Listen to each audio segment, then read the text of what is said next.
Welcome back, everyone, to Open Line, talking about our juvenile justice system, part of a ongoing examination, a series of reports we're doing here at News Channel 5 called Broken, about juvenile justice in Tennessee. We have with us Lonnell Matthews, Davidson County Juvenile Court Clerk, Ashford Hughes, the former Chief Diversity, Equity, and Inclusion Officer here in Metro, and Shan Foster, the Men Together program with YWCA, of course played at Vanderbilt, and great panel. Let's just go right back to the phones. Let's go to Mary.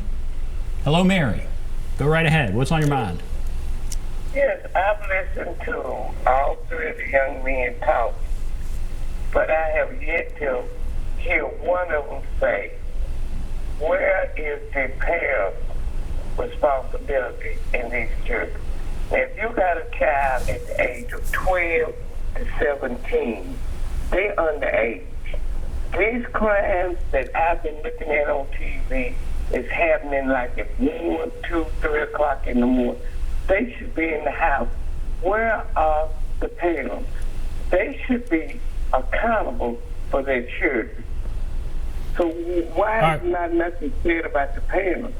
All right, we ask a little bit about that, but why don't each of you address it? So we hear this a lot. Where are the parents? This is happening late at night, early in the morning. Where are the parents? Is that an appropriate question to be asking? And So I'll start. I think that parents should be held accountable, and they have a role to play, but I also think that there's shared accountability, and that's where I think the perspective that we've spoken from tonight.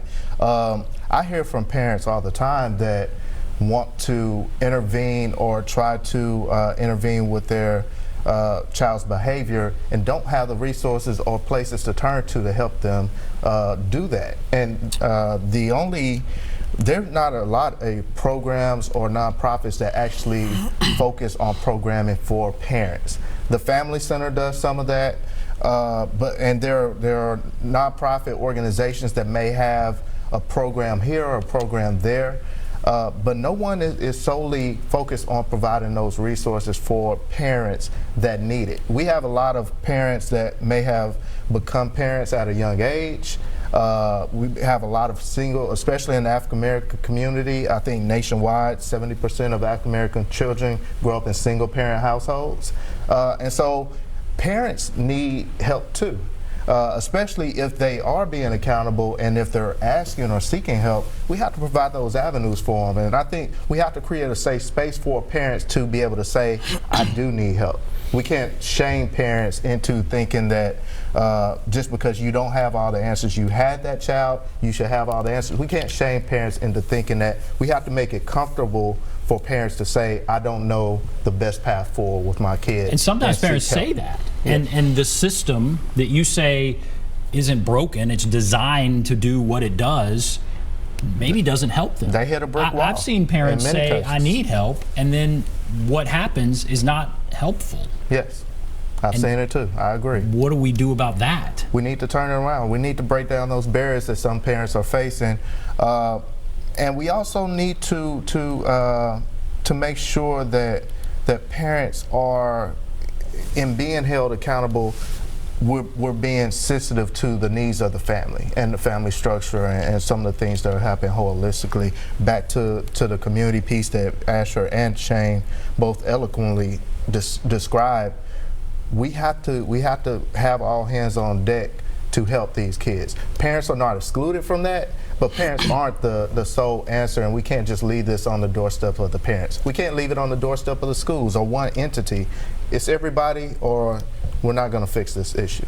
Shane, I feel like you answered that to some extent. Where are the parents when that question comes up? But Ashford, when you hear that question, where are the parents? What do you say back? I think a lot of the times the parents are there. A lot of parents are working multiple jobs, right? So I'm not taking, as Lonnell said, any accountability away from the parents, but I'm a product of a single parent home, right? So a lot of the times, as my mother was working 2 jobs while trying to finish school at UT, there were times where I should have been in the house at 12 o'clock, at 1 o'clock, but I wasn't, right? But it wasn't that my mother wasn't involved, that she needed to be punished. I had to go through those trials and tribulations, unfortunately, unfortunately, of being a young male in the inner city, and hopefully, and thank God I found my way out of that. But I don't want to always put the blame on the victims. A lot of parents are doing all they can to really make a better way for their children. And sometimes it goes back to those root core environments, right, that they're living in, that they need help, right? That is where the city, that is where government can come in and partner with the nonprofit community, the business community, and be innovative. And how do we find ways to keep community centers open beyond 12 o'clock? How do we find a way to be innovative with the way we use our libraries to be places where they can go and learn how to be entrepreneurs in a positive manner? We cannot just blame and say the parents need to do more and more. A lot of our parents are doing the best they can in environments where wages for a lot of people in specific entities aren't going up. Right? So you have parents working 2 jobs, living in these communities, right? And then when you start to see gentrification happen, then you start to see families and communities and safety net structures, as Shane talked about, being dispersed across the county. So how does this parent that needs to help to get her son from school, how does she do that when the person that was helping her now lives in Madison, right? There's a whole list of accountable measures to take place, but I can't just sit here and say it's all and only on the parent. I've seen it firsthand working with Lonnell with the REAL program at Oasis. A lot of these parents are asking the city, asking for nonprofits for more help and more support.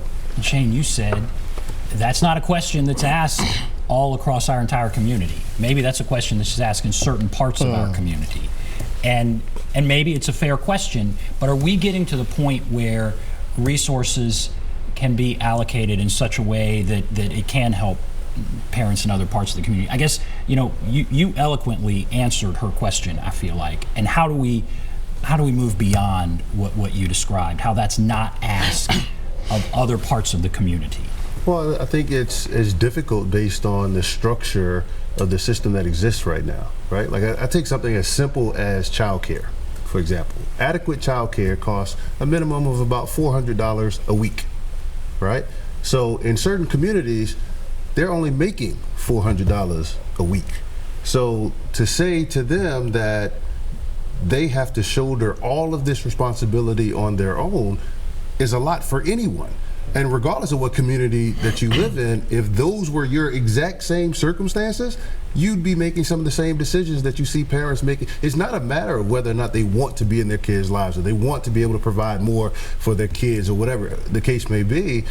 But as was stated before, the system in some ways is not necessarily set up to cover all of the needs that are there. And when we're making decisions as it relates to what we're voting for, lack of voting, when we're putting resources in certain communities and certain schools. I mean, you got kids in metro schools right now that don't have books that they can take home. That's not the parents' fault, and in some cases, it's not the principal's fault at that school in particular. From a budgeting standpoint, they can't control what their budget is. Like there's so many aspects of this that have to be fixed, and if we all don't come together with solutions to say this is a priority, then it doesn't get fixed. So are we reaching a tipping point where we're about to do that, or are you worried it's just talk and people move on and we're not there? I worry, honestly, I worry that we talk a lot, but we don't put our actions behind our talk. That's my biggest concern. And as I work with more than 600 kids in this school system, I look at the impact that it has on them when we, the adults, don't stand behind the words that we say across the board. If we say we value the kids in this community, right, then that should show up in our budgeting. That should show up in how we vote. That should show up in where we're spending our extra resources. That should show up in how we're advocating for each other. But right now, we don't have a community that truly looks at it as one whole community. We look at this thing and we say, well, Brentwood's over here, Franklin's over here, you live in Belmead, that's over there, whatever school system you go to that you can pay to go to, or if you're in a charter school over here, we don't all look at it and say we're all in this together. So how can I help you? If there's a gap over here, I have a surplus, how can I help you?